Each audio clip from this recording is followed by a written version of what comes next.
Primero, bienvenidos y bienvenidas por estar aquí. Gracias a Cineastas de Andalucía, por organizar esta charla y al Festival de Conil, a Conil de Cine por acogernos. Muchísimas gracias, Mariajo. Hoy tenemos a Santi Amodeo. Yo creo que Santi Amodeo no necesita mucha presentación, pero bueno, es un director y guionista y productor que lleva ya mucho tiempo haciendo cosas. Como sabemos, empezó con Alberto con el corto de Bancos y luego el Factor Pilgrim. A partir de ahí empezó su carrera en solitario con películas que yo y mucha gente consideramos prácticamente de culto, que suenan a escondidas. A mí me parecen como, o sea, de culto, de rendirles culto, porque como Astronauta, como Cabeza de Perro, que es una película que a mí me fascinó en su momento, y últimamente Yo, mi mujer y mujer muerta, y Las Gentiles, que es otra película arriesgadísima y preciosa, y la última película que también un poco nos trae aquí, que es El cielo de los animales, que ahora hablaremos un poco de ella. ¿Qué tal, Santi? ¿Cómo estás? La verdad que muy contento de estar aquí en Conil, que cuando venía en verano y me he dado cuenta que gana mucho el pueblo en estas fechas. Bueno, yo acabo de ver El cielo de los animales hace 2 días. Empezamos por ahí, luego si quieres hacer un poco de recorrido. Me parece una película muy especial. ¿Cómo llegas tú a esta peli? ¿Cómo ocurre esto? Pues estaba rodando en Argentina una película y mi director de arte, bueno, en Argentina hay muchas librerías, no es un tópico, es verdad, en Buenos Aires hay muchas librerías, íbamos andando, había un pedazo de librería y me dijo, ven, acompáñame, que te voy a regalar una cosa.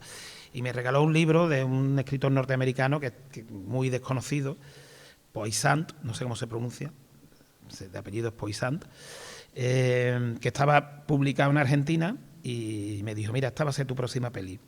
Eso que normalmente nunca ocurre, que te regalan, te cuentan la historia de su madre o te regalan un libro y nunca ocurre que va a ser tu próxima peli, pero en este caso ocurrió. O sea, me empecé a leer el libro y digo, coño. Primero que tenía una adaptación muy orgánica a Andalucía, me llamaba la atención que un tipo que vive en Florida, que es de Utah, que no sé qué, que estuviera contando cosas con las que yo me sentía completamente identificado. Y después que trataba el tema, va sobre la pérdida, ¿no? El duelo, ¿no? De cómo la gente se enfrenta al duelo. Y lo trataba de una manera súper original. De hecho, las críticas de la película, que están siendo muy buenas, ya lo digo yo, para que no tengas que decir tú, están siendo muy buenas, hablan de la originalidad del tema y yo siento un poco de pudor porque la originalidad del tema no es algo mío, estaba en la novela, lo trata. O sea, yo cuando me terminé de leer el libro estaba contento. O sea, son muchos relatos que van sobre la muerte y yo decía que yo qué contento estoy, ¿no? Y qué cosa más, que era lo que yo pretendía meterle en la peli y que muchas críticas dicen lo mismo, o sea que parece ser que lo he conseguido, ¿no? Que no es una película triste, sino es una película vitalista y eso estaba en el libro, ¿no? Total. Está rodada en película, en 16. ¿Qué tiene el 16 milímetros que te gusta tanto? ¿Qué pasa ahí? ¿Y por qué lo decides también con esta película? Bueno, yo la mayoría de mis películas las he hecho en película, pero esta encima no es solo 16 milímetros, esto a lo mejor aburre a la gente un poco. Como somos pocos me voy a permitir, porque es algo muy técnico. Es una tipo de película que se llama Ektachrome, que bueno, vosotros sois muy jóvenes, pero las diapositivas, no sé si os sonarán, era una cosa antigua, que que no es negativo, que es positivo. Pues el Ektachrome es como diapositiva y es una técnica que no se utiliza prácticamente y aporta a la película. Yo siempre he rodado en fílmico casi todas mis películas. Tengo 7, 5 las he rodado en negativo. Pero esta tiene una virtud y es que da una atmósfera, que es otra de las cosas que se está valorando mucho de la peli, que es como de cuento. Esto era un libro una peli de relatos que son como pequeños cuentos, pequeños pildorazos. Entonces darle esa atmósfera con el positivo. Lo primero que el espectador, sobre todo en cine, ¿no? En la tele se nota menos, pero el cine es un pelotazo porque es una cosa que no has visto antes, unos colores que no has visto antes, una forma de. Entonces digamos que envolvía la película de una manera que sin yo tener que hacer nada diferente, rodando normal, ya parece diferente, ya parece un cuento, ya tiene el código, va unido, ¿no? Por el tipo de textura, por el grano, por los colores. A mí me decía Ezequiel Barranco, que es un amigo en común que ha hecho el cartel, que es precioso el cartel. Justo ayer me decía Ezequiel que él consideraba que esa textura que tenía la película le daba una especie como de situación de ensueño a la película. No sé si estás de acuerdo con lo que... O sea, como que estamos en una especie de despiertos dormidos y creo que es una cosa muy bonita, una reflexión preciosa, de hecho. Sí, la verdad que, bueno, intuyo que la mayoría no ha visto la película porque aquí en Cádiz no ha hecho muchos espectadores, así que creo que no la habréis visto, pero bueno, os lo puedo contar. La película son situaciones, son 4 chispazos que son situaciones, ¿no? Pasa una cosa y son situaciones que realmente, que diga eso Ezequiel me gusta. Ezequiel es un amigo común, un tío muy ilustrado, muy culto. Me gusta porque realmente las situaciones, si le intentas hacer de una forma naturalista, esto no entra. No te lo crees, porque es esto que es, ¿no? La tercera historia, por ejemplo, ¿no? Que hay un cocodrilo, aquí lo puedo decir, hay un cocodrilo y una cosa muy marciana. Entonces, la forma en la que está rodada te está diciendo todo el rato, oye, que esto no es verdad. Esto es un cuento, y los cuentos son, ¿no? O sea, como aquí en los cuentos pasa de todo.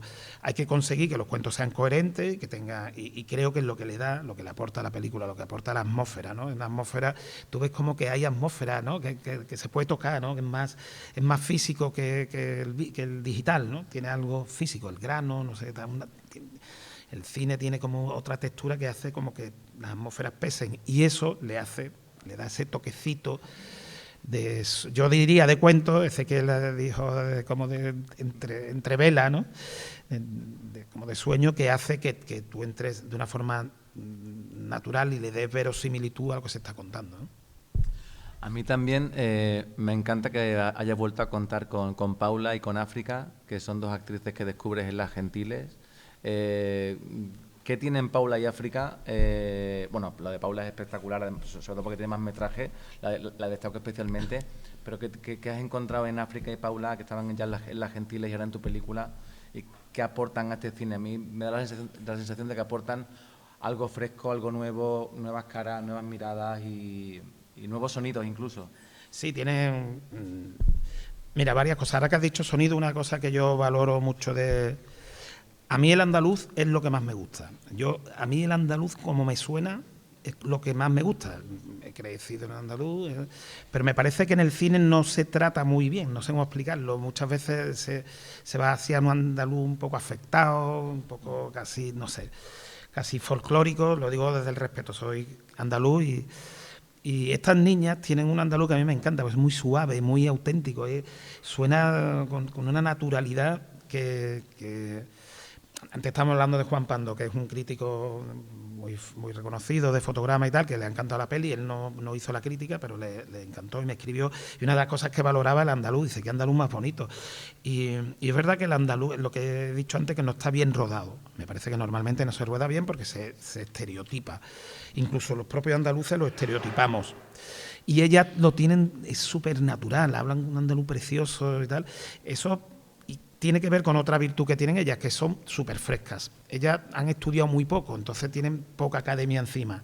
Tienen mucha vísceras, son muy orgánicas, y es verdad que necesitan estar muy dirigidas. Cuando tú has dirigido pelis, ya sabes que a veces a los actores, los más profesionales, los puedes dejar correr solo, les das 4 toquecitos y ellos van solos. Pero a estas niñas tienes que estar un poco encima porque te pueden hacer una maravilla o te pueden hacer un desastre, pero un desastre. Y ellas mismas no se dan mucha cuenta porque no tienen todavía la experiencia, pero eso es una virtud. Si tú estás encima, son joyas, todo lo que te dan es creíble, es una frescura, tiene mucha magia, ¿no? Entonces eso es otra de las cosas que aportan.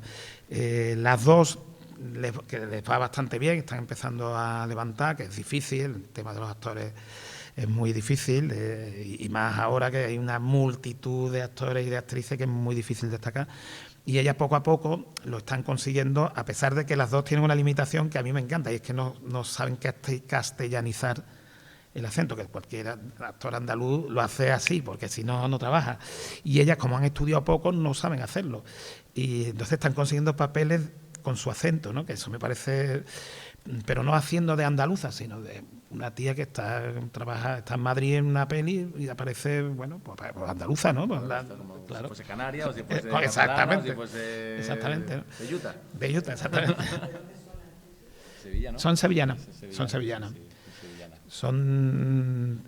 Yo, por ejemplo, tengo un acento muy marcado, porque soy de Pueblo de San Pablo, tengo un acento andaluz. Ellas tienen un acento mucho más suave, no sé. ¿Del centro? No, porque no son del centro. Una es de Nervión y otra de la Jarafe, pero que sí, son barrios de clase media, no sé. Y no sé por qué, tiene un acento como muy... A mí me gusta, me parece muy bonito. De hecho, Paula creo que es del Plantina. Sí, ¿no? Sí, de tu barrio, de ¿no? mi barrio. Bueno, ahí también está Manolo Solo, está Jesús Carroza, o sea, hay un plantel estupendo de actores y de actrices que también tienen ese punto andaluz. Cuando estabas adaptando el libro al guión, ¿ya se te venían caras o fue ya posteriormente cuando marcaste un poco más el elenco? A ver, en Paula y África lo tenía súper claro. Trabajé muy bien con ellas en las Gentiles. Bueno, trabajé muy bien con todas, eran 5 niñas y la verdad eran fantásticas. Pero bueno, ellas dos, bueno, pues, digamos que destacaron, son las que más músculo han cogido, las que están más dentro de la industria y es más fácil colocar en un proyecto y que te lo compren, ¿no? Entonces ellas dos iban automáticas en el pack. Y después Manolo Solo y Jesús Carroza, yo pensaba en ellos todo el rato, pues además son amigos míos. Lo que pasa es que ellos son difíciles ya de contratar. Primero son caros, que conmigo no lo fueron, conmigo se bajaron muchísimo el sueldo. Y la agenda, ¿no? Y sobre todo la agenda que tienen es terrible, ¿eh? No tienen hueco para nada. Pero bueno, como se lo dije con mucho tiempo y bueno, durando... Y una historia corta, ¿no? También. En una historia corta que se pudo encajar. Sesiones, ¿no? Imagino. Se pudo encajar y después que ellos tienen una solvencia, normalmente tienes que ensayar, pero con ellos casi no ensayé, pero es que ellos tienen una solvencia, bueno, digamos que son diferentes porque Jesús Carroza es como un actor de reparto donde su papel se parece siempre mucho, sus papeles se parecen mucho, pero lo hace magistral, es magistral. Y Manolo Solo es todo lo contrario, es alguien que improvisa mucho, que no hace una toma igual, nunca hace una toma igual, y que se trabaja mucho los papeles. Conmigo no lo puedo hacer porque no tenía agenda y lo hizo él y nos encontramos casi en el set. Y la verdad que fue muy mágico porque lo entendimos todo de una forma. Ellos son muy a un nivel siempre altísimo, pero es que creo que en esta peli están especialmente bien. Creo que le han sacado todo el jugo a las situaciones, ¿no? Total. ¿Y el cocodrilo? El cocodrilo, bueno, es que en la película hay un cocodrilo. El cocodrilo es un animal muy tonto, la gente no lo sabe, yo tampoco lo sabía. El que entrenaba al cocodrilo, Malpartida, no sé si lo conocerás, es el mítico que tiene animales en Sevilla y que lo lleva... ¿Es el de segundo premio el cocodrilo? Sí, es el mismo. Vale. Es el mismo de segundo premio. Pero ellos rodaron después de nosotros, ¿eh? Sí. Lo que pasa es que yo me llevé mucho tiempo montando, yo monto muy tranquilamente. Vale. Malpartida nos dijo, el que lleva el cocodrilo nos dijo, oye, cuidado que yo al cocodrilo no le puedo decir nada, porque los cocodrilos son muy tontos, son prehistóricos, casi no tienen cerebro. Entonces, dice, yo lo único que puedo asegurar es que el cocodrilo no me va a comer. O sea, porque él es el que le da de comer. A partir de ahí, entonces es rodar, que además rodando, no rodamos en vídeo, sino rodamos en fílmico, entonces en fílmico tiras tomas cortas. Yo tiro 3 tomas por plano y siempre son cortas, o sea, lo que dura, porque eso es mucho dinero. Cada vez que suena el producto está diciendo tiene los dientes ahí apretados. Entonces no podía soltar, tirar la cámara hasta que el cocodrilo hiciera lo que queríamos.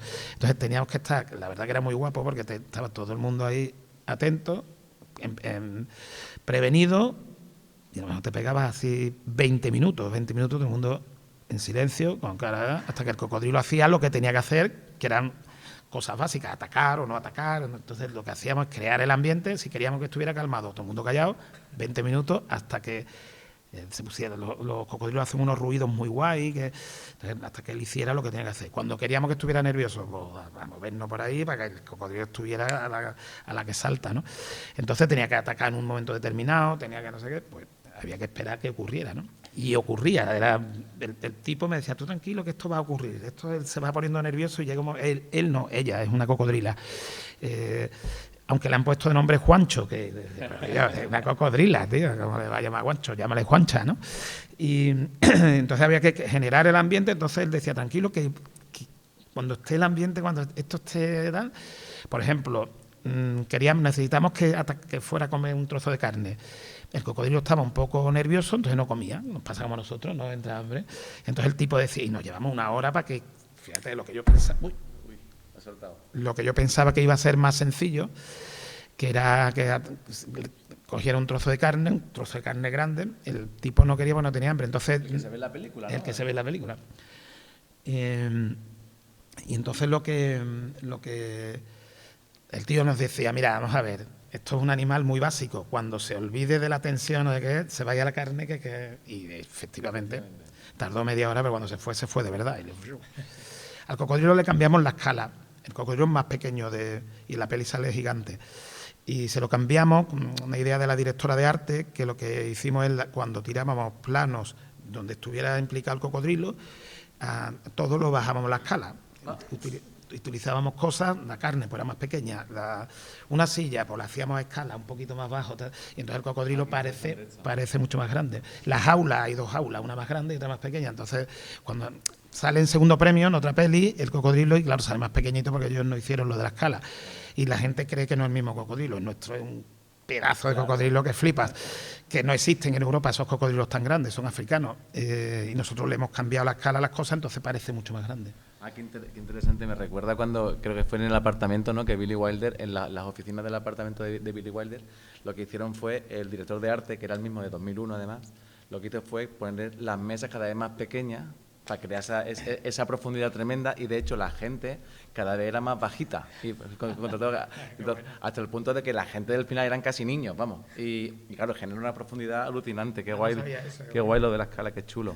Y a la hora de adaptar el libro a guión, ese proceso, ¿cómo fue? ¿Fue fácil, fue sencillo, fue rápido, te costó mucho trabajo, lo viste claro rápido? Lo vi claro rápido, pero me ha pasado una cosa muy peculiar. El otro día en una entrevista en la radio, en Radio Nacional, había una escritora que discutió, que no me acuerdo cómo se llamaba, Cristina, pero no me acuerdo el apellido, que Benito Zambrano había hecho una adaptación de un libro suyo, por lo visto se pelearon mucho. Y entonces yo dije una cosa que yo no sabía que ella le había pasado eso. Entonces yo dije que yo no permití, que no con esa palabra, fue más suave la que usé, pero no me acuerdo, que el escritor estuviera. Yo no quise que el escritor estuviera porque no quería que interviniera en el proceso. Me parece que son 2 procesos diferentes. Bueno, ella, que era autora del libro, pues rebrincó un poco.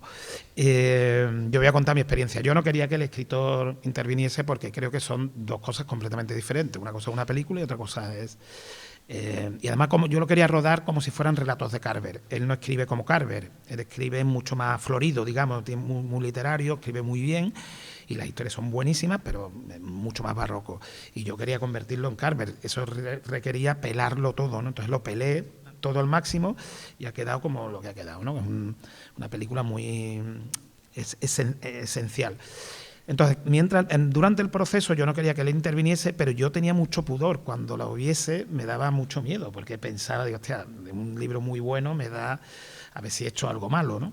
A ver si no he hecho una buena cosa. Entonces tenía como esos 2 sentimientos.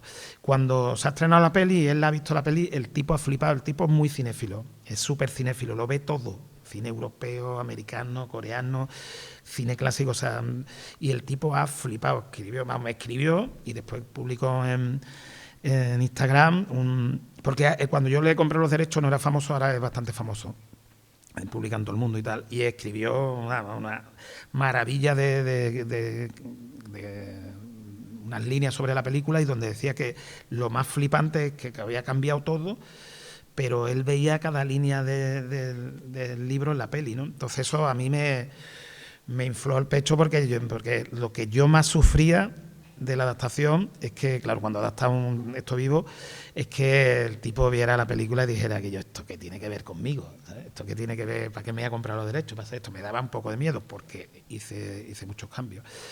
Por otro lado, lo maravilloso que es rodar, escribir, porque el proceso de escribir... algo sobre algo que ya te gusta. O sea, tienes el temor de estropearlo, que es el que acabo de contar, pero la facilidad, porque cuántas veces... El mapa, ¿no? Claro, cuántas veces los guionistas estamos en la mitad del proceso y dicen que yo ¿para qué coño estoy escribiendo esto? Esto es una mierda, esto no... Aquí, o a dónde va. O a dónde va, te entran las crisis estas con un relato, una peli, un libro que ya existe, ¿no? Tú sabes dónde está el camino y tú sabes por qué te gusta. Entonces, a las cosas que has subrayado en el libro, te vas a eso y trabajas sobre eso. Y sabes que no va a ser infructuoso, ¿no? Esa es la parte buena, ¿no? Yo el libro no me lo he leído, la verdad, no me ha dado tiempo tampoco, aunque me lo quiero leer. Hay variaciones, aparte de ese pelao y de esa adaptación a Andalucía, digamos, aunque no sea una Andalucía, pero bueno, eso que contabas antes del acento, de traerlo aquí. Ha habido cambios fundamentales, bueno, por un lado, qué bien que este señor haya decidido tranquilamente quitarse de en medio y dejar de trabajar, pero eso no sé hasta qué punto luego tú ya has hecho cambios importantes, fundamentales, que sí que te daban, aparte de la transformación en sí, cambios básicos. Sí, no, hay muchos cambios porque es otro lenguaje. Mira, hay una cosa que ahora estoy adaptando otro libro, Canijo, de Mansilla, ese te lo habrás leído. Es otro que impone respeto. Algo me contaron ayer de esto. Sí. No, digo, si lo cuentas tú, lo cuento. Pero algo me contaron ayer, sí. Falete también, ¿no, Rafa? Sí, Falete está con Rafa Cobo, el guionista de Alberto Rodríguez, está conmigo de co-guionista. Vamos, la verdad que Rafa Cobo para mí es de los mejores, con mucha diferencia. Entonces es una garantía, pero precisamente con Rafa estábamos el otro día trabajando el guión y hay una escena que a los dos nos gusta muchísimo, pero está en un momento del libro que el libro lo permite, porque el libro no tiene estructura. Los libros tienen una estructura, bueno, esto tiene una estructura episódica, que yo he respetado, la estructura episódica, pero el cine requiere un arco, de alguna manera. Entonces, esta escena pasa de una manera en un momento donde los personajes tienen que ser felices y decir, va sobre la heroína y es los principios de los 80, entonces la gente se drogaba, tomaba heroína sin saber lo que era, ¿no? Como alegría. Entonces hay una escena muy oscura, muy guapa, pero muy oscura. Entonces Falete decía, Rafa Cobo decía, y yo, esto no puede estar aquí. A los dos nos encanta, pero es que no puede estar aquí. Pues esos cambios fundamentales ocurren porque las películas te piden otra cosa. Hay cosas que no pueden estar ahí porque el espectador ya recibe, que entonces no recibe que es un mundo brillante e ingenuo, sino recibe que es un mundo oscuro, ya, entonces no hay evolución, al final acaba igual de oscuro, entonces no, digamos que la peli se te queda parada. Entonces, esa cosa en una película, en un libro de relatos, que también era una película de relatos, es mucho más. Claro, yo condensaba una historia que en él son 50 páginas, yo la condensaba en 20. Entonces, empiezas a quitar, no solo quitas lo frondoso, sino empiezas a quitar situaciones, a cambiar situaciones, porque a mí me conviene que esta chica, la escena tiene un gato, y yo digo, yo no voy a rodar con un gato, porque voy a tener un gato que me ha dado por culo todo el rodaje. Tenemos cocodrilo. No, pues en serio, digo, yo que tengo un cocodrilo, eso es lo top que quiero, ¿no? Entonces, pues no tiene gato, entonces para él el gato era importante en el libro. Pero después, bueno, cuando escribió tal, no fue importante, le importaban otras cosas. De hecho, una cosa que dijo, me encantó, que él también se quedó flipado cuando unos españoles le estaban comprando los derechos de la peli, porque decía, ¿y esto en España cómo encaja? Porque claro, un norteamericano tiene una visión de España muy lejana. O sea, digamos, Europa para ellos es muy marciana. O sea, para ellos Europa está un poco fuera de sus códigos. La ven como muy vieja, les gusta, pero la ven como muy vieja, muy extraña. No la ven muy civilizada, porque claro, Estados Unidos es muy salvaje.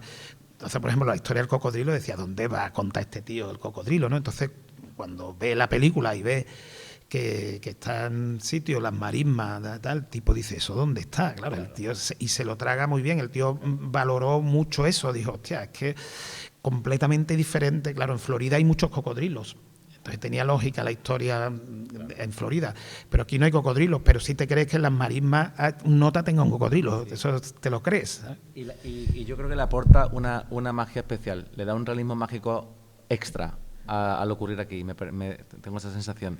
También creo que la música ayuda mucho a eso. Tú también eres músico, has tenido bandas, y de hecho, y la música de la película la hace tu hijo, Marcos. Sí. Y tú colaboras también en la música. ¿Cómo ha sido esa construcción de la música un poco también en familia? Sí, en familia. Mi hijo Marco tiene 15 años, cuando hizo la banda sonora tenía 14. Wow.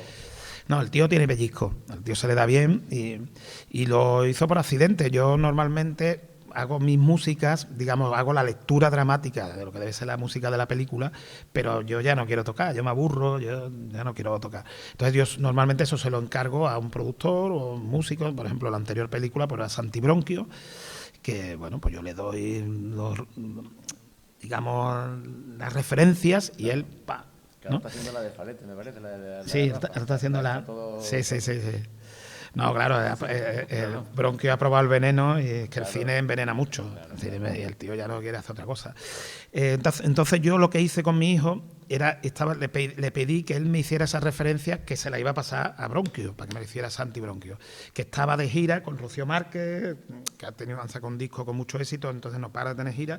Entonces, por comodidad, le pedí a mi hijo que me hiciera esa referencia.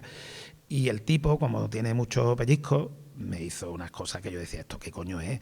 Entonces se lo enseñaba a mi montador, que también es músico, Darío, que es un montador muy bueno, pero además que tiene un conocimiento musical brutal. Que también colabora en la música. También colabora porque colabora en que nosotros lo que le hemos trabajado, digamos, una partitura, pero emocional, porque mi hijo no sabe leer dramáticamente una película todavía, ha visto mucho cine porque le flipa, pero claro, no tiene el conocimiento. Entonces nosotros lo que le decíamos, mira, esto tiene que tener este tono, esto tiene que tener este no sé qué, esto es lo que vamos a hacer, repetir un leitmotiv.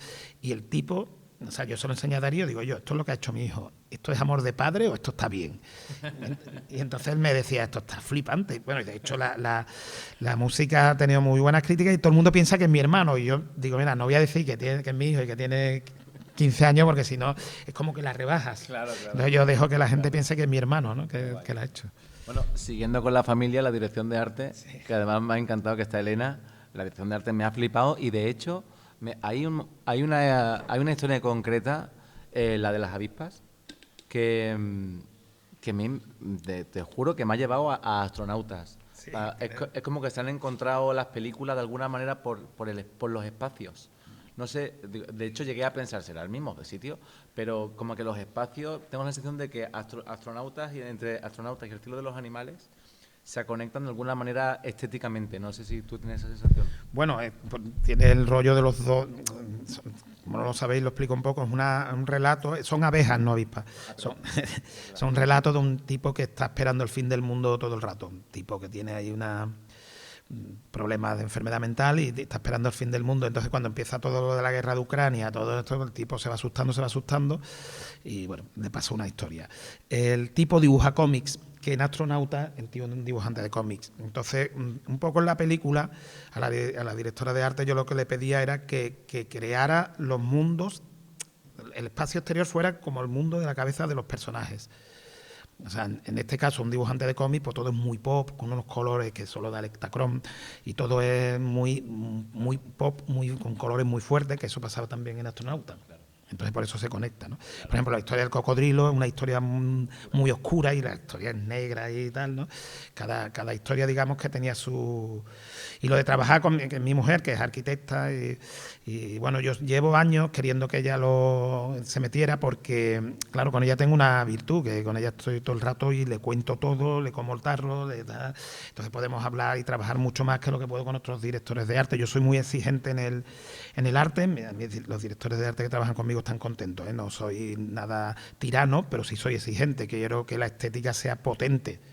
Para mí el cine, la estética es muy potente. Yo no hago cine naturalista, ahora el cine naturalista pues, tienden a coger incluso cosas feillas, ¿no? Yo a mí la estética, yo no hago cine naturalista y la estética me puede mucho, me llama mucho. Entonces, muchas gracias. Tener a alguien que conoce ya mis pelis, que conoce el tipo de cine que a mí me gusta y que es capaz de echarle las horas que le echa ella, pues me venía estupendo. ¿No? Qué guay. Bueno, por supuesto, en cualquier momento que queráis comentar algo o intervenir, esto está completamente abierto, pero ahora que ya hemos sacado el tema de astronautas, ahora... ¿Esto no hay un poco de sacarina o algo así? ¿Algo para endulzar el coffee? Bueno, da igual, me lo tomo así. Ya aprovecho a preguntar, ¿al final es descafeinado o normal? Por curiosidad, por lo que sea. Sí, da igual. Por abrir el debate, digo. Bueno, entonces, entre astronautas y el cielo de los animales, ha cambiado mucho Santi Amodeo, ha habido mucha evolución, porque ya han pasado varias películas y aunque estén conectadas, ha pasado una vida y han pasado varias pelis. Sí, yo sinceramente diría que no, pero no lo sé.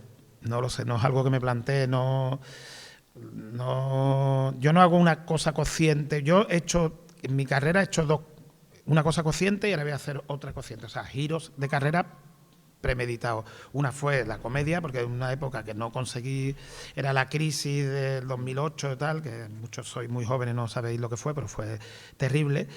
Y yo de pronto se me cayó un proyecto y vi que el cine me echaba, porque el cine siempre te quiere echar. El cine es centrífugo. Quiere que tú estés fuera porque sobra gente.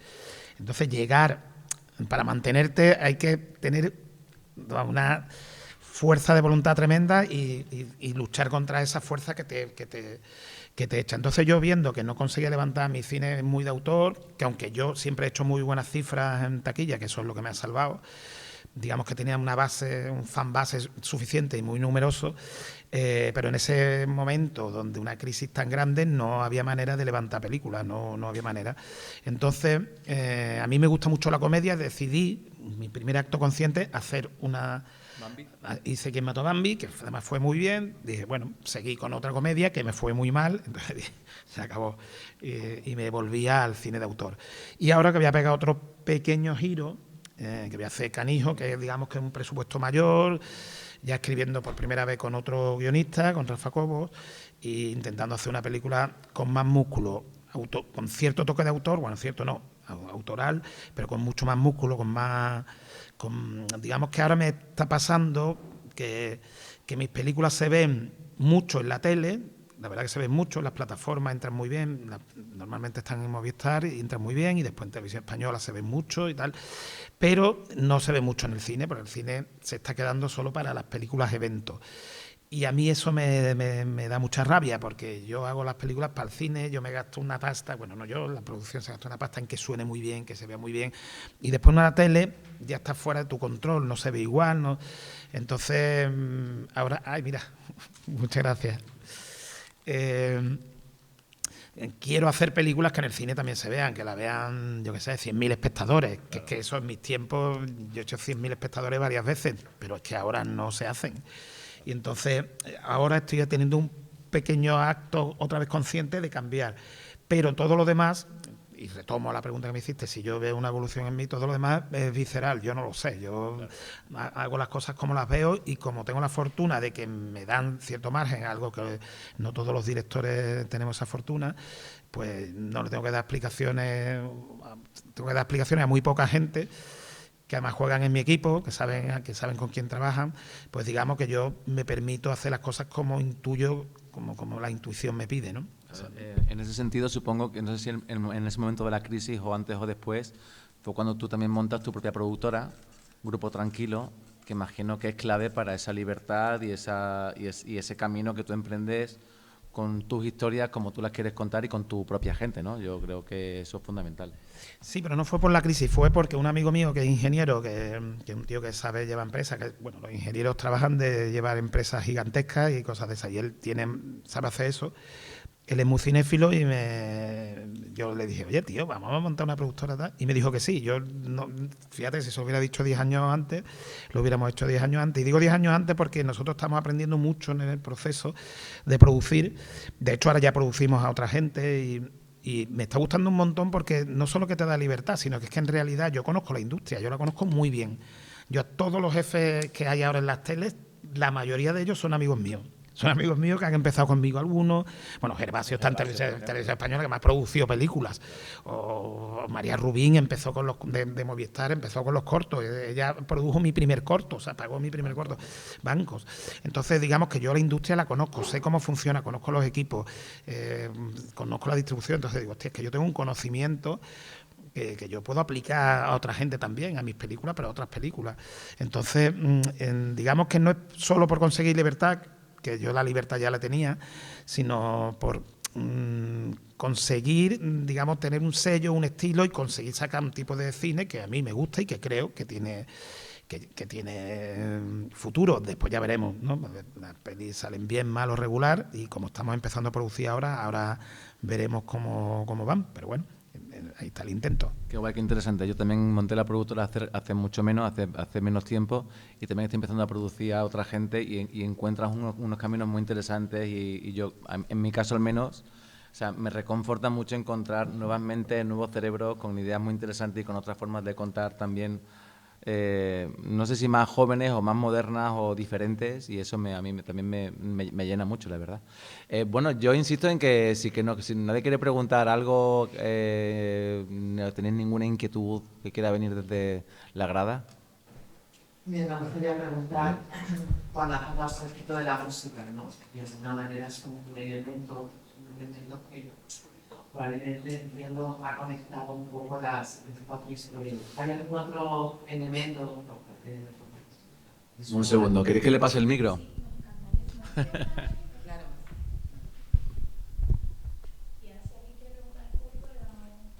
supuesto. Bueno, así animamos un poco para que preguntéis. Así animamos un poquito para que preguntéis, ¿no? Has comentado, Amadeo, que hay por ejemplo, la música, ¿no? La música puede ser como un elemento para conectar estas 4 historias, ¿no?, de tu última película. ¿Hay algún otro elemento, incluso visual, hay algo que conecte también estas historias?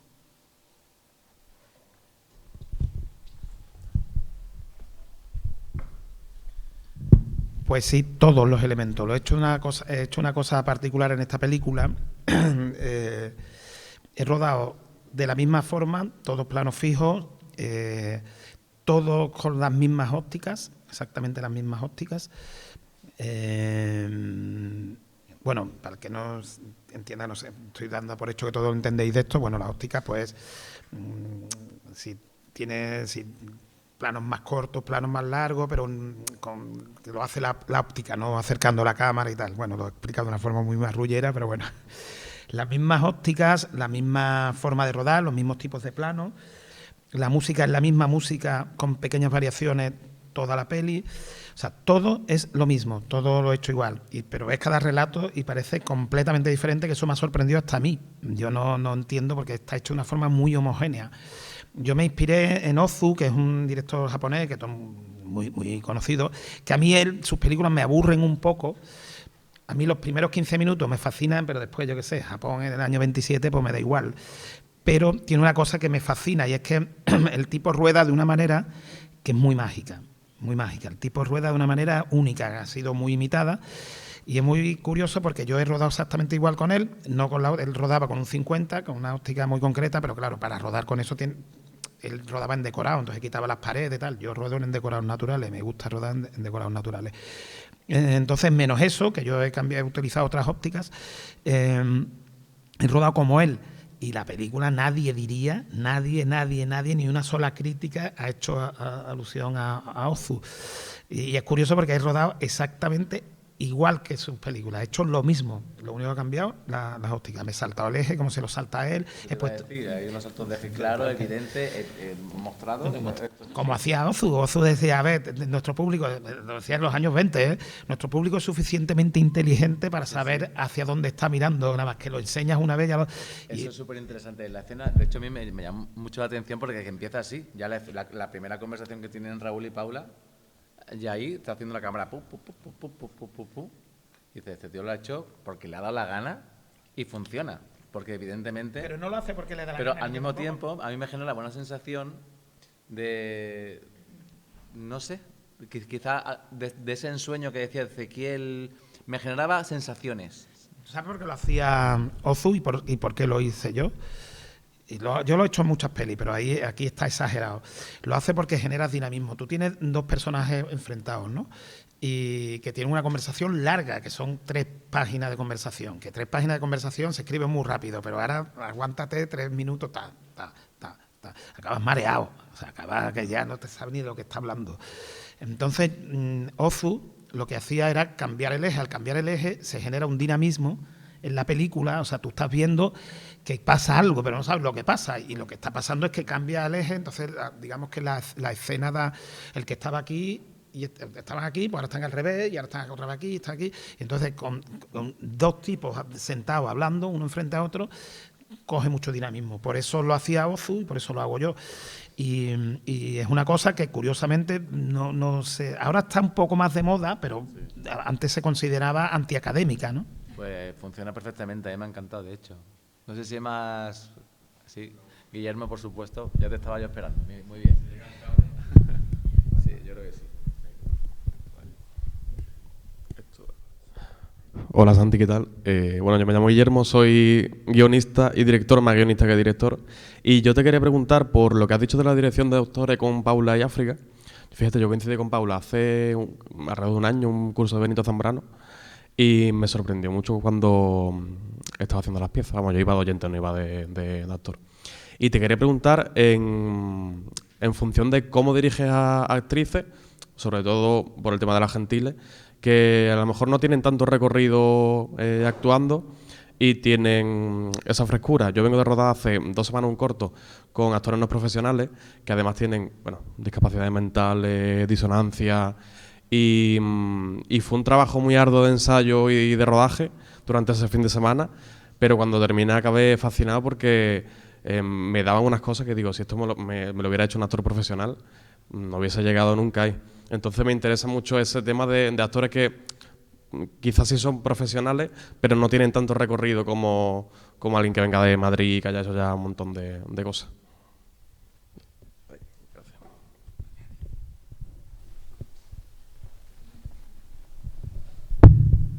Bueno, pues de hecho cuando ellas hicieron las Gentiles no eran profesionales.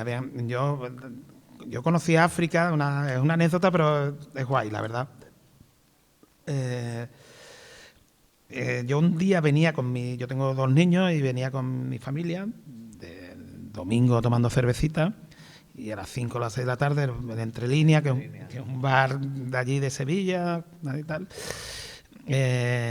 fui a pedir una cervecita con los niños en la puerta, yo iba chisposo, y la camarera era África.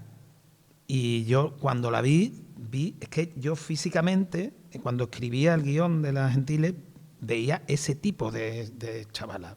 O sea, digo, es que es ella. Y yo qué sé, o sea, seguramente si no hubiera estado chisposo, yo no me atrevo. Yo soy un poco tímido para esas cosas, no me hubiera atrevido a hablarle, ¿no? A decirle. Y entonces yo le dije, oye, tú no serás actriz. Esta pregunta que os puede parecer tonta, no es tonta porque allí en la zona de donde está ese bar es muy normal que... Y entonces ella dijo que sí, pero ella vio a un borracho ahí, pureta, y dijo, este tío, ¿qué hace? ¿Sabes? Y entonces por casualidad había un amigo mío que es músico, que estaba ahí, que estaba recién duchado y tal, fiable. Y entonces dijo, oye, que es verdad, que es director de cine de verdad, porque ella se creía que yo me estaba tirando el moco ahí.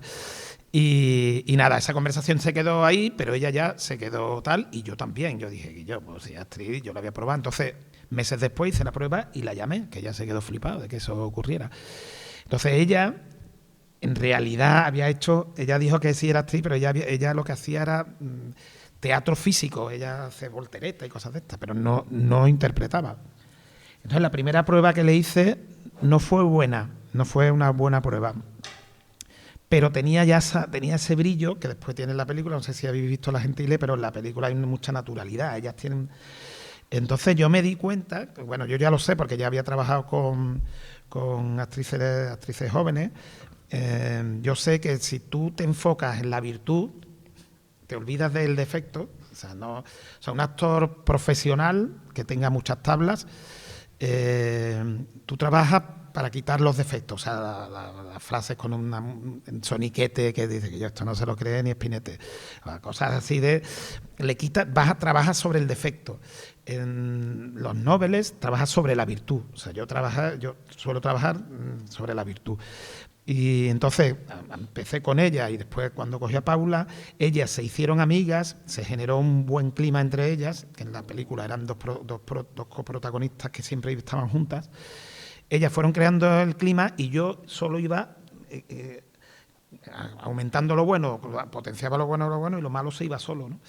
Entonces pasa una cosa que completo lo que tu pregunta, bueno, tu comentario, que en la última peli, hay gente con diferentes estilos completamente. O sea, está Manolo Solo, que trabaja desde la improvisación, nunca hace una toma igual. Para los contraplanos es terrible, porque siempre está haciendo, aquí está aquí, después está así. Jesús Carroza trabaja desde saberse el texto al infinito, lo que hablamos antes, ¿no? Y de llevarlo perfectamente y después convertirlo en orgánico, pero como le cambies algo, es casi toc, como le cambies algo se pone nervioso, y Manolo Solo se lo cambia todo. Y ellos hacían pareja. Por otro lado está Raúl Arévalo, que tiene una forma de trabajar que es muy madrileña, ya que hemos dicho Madrid, que es muy de escuela madrileña, que se trabaja de otra forma, más académica, no sé cómo explicarlo. Se trabaja muy bien, es buenísimo, pero más académico. Y después está Paula y África y después otro actor novel, ¿no? Entonces yo tenía que estar cambiando todo el rato mi forma de dirigir. Es una cosa impresionante porque Con Manolo tenía que hablar, con Manolo y con Jesús lo que tenía que hacer es que no se pelearan, porque en realidad eran dos estilos que eran muy difíciles de mezclar, ¿no? Con Paula y con Raúl me pasó también una cosa muy curiosa, y claro, Paula cuando ve a Raúl, un tío que es una superestrella, que hace todo, que ya ha visto 20 millones de veces, actuaba colorada, te lo juro, estaba colorada, y yo decía, tía, o sea, que tu personaje se lo quiere follar, no estás avergonzada, ¿no? Entonces era como un trabajo muy peculiar como director que me gusta un montón, sobre todo porque creo que es homogéneo la interpretación. Después la veis, tiene un código claro, bueno, esa es mi opinión, tiene un código claro y son gente que viene cada uno de esto. Y ahora tengo una pregunta para ti. Tú trabajaste, te metiste con Benito Zambrano, tú eres director, ¿no? Sí. ¿Pero te metiste para aprender cómo trabajan los directores o porque también tienes vocación de...?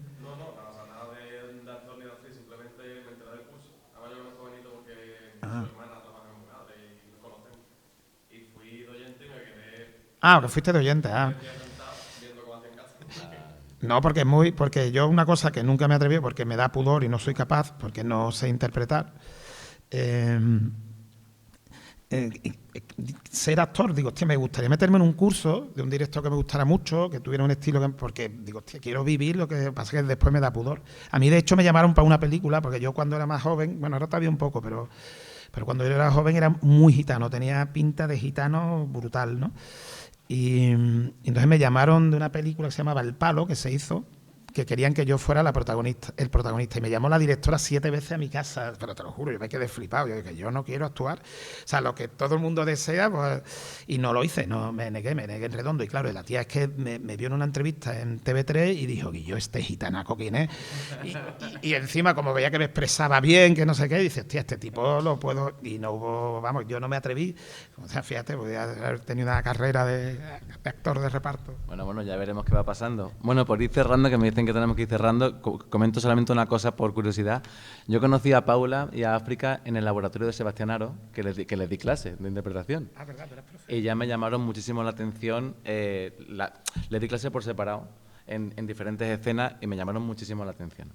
Y hubo buen rollo, las conocí, todo bien. Y varios meses después, al lado de casa de mi madre, en un parquecito allí por el Plantiná, me las encontré a las dos en un banquito, estaban allí como muy nerviosas, como escondidas. Ensayando a la gente. Claro, y se alegraron mucho de verme, me acerqué y digo, ¿qué hacéis aquí las dos? Y dice, que nos ha pillado Santi por una película. Y estaban contentísimas, las había pillado por las gentiles y estaban felices y estaban ya ensayando, pues ya estaban seleccionadas. Y nada, solamente que me encanta que sigas contando con ellas, que no sé todavía, no sé si tú lo sabes, si estarán en la próxima película, pero ya solamente que el tándem en la escritura estés con Rafa Cobo ya asegura que esa película tiene una pinta fantástica. Un valor. Y ojalá podamos seguir hablando de ella en las próximas charlas que hagamos con Cina también, por favor, y con Dama, y si es en Conil de cine, mejor todavía. Así que nada, muchísimas gracias, Santi. Muchísimas gracias.